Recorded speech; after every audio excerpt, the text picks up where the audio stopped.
সরকার পরিবর্তনের পর ক্রিকেট বোর্ডে কিছু পরিবর্তন হলেও দেশের ক্রিকেটের এখনো উন্নতি হয়নি। বিসিবি চলছে কোনো রকমে, বলেছেন সাবেক টাইগার অধিনায়ক আমিনুল ইসলাম বুলবুল। সাকিব প্রসঙ্গে বলেছেন, তার মতো ক্রিকেটারের রাজনীতিতে আসা ছিল ভুল সিদ্ধান্ত। কোচ হিসেবে সালাউদ্দিনের নিয়োগকে ইতিবাচক বলেছেন বুলবুল এবং জানিয়েছেন বিসিবি চাইলে বিনা পারিশ্রমিকে কাজ করতে প্রস্তুত তিনি।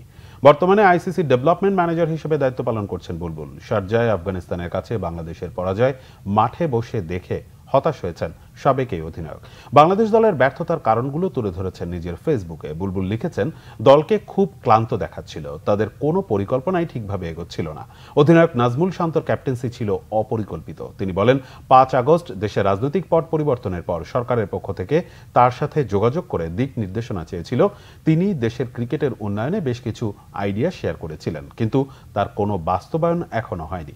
বুলবুল আরও বলেছেন, এনএসসি কোটায় সভাপতি পদে পদ পরিবর্তন এবং একজন নতুন পরিচালক দায়িত্ব পেলেও এটা এখনো অসম্পূর্ণ ক্রিকেট বোর্ড, নতুন কিছু ঘটেনি। হতাশা নিয়েই বলেছেন, বাংলাদেশে ফার্স্ট ক্লাস ক্রিকেট হয় পিকনিকের মতো। এই লিগকে নতুনভাবে ব্র্যান্ডিং করতে হবে, দর্শকদের মাঠে টানতে দিবারাত্রিতে ম্যাচ আয়োজন করতে হবে, ক্রিকেটারদের পারিশ্রমিকটা 3 গুণ বাড়াতে হবে যাতে তারা সিরিয়াস হয়।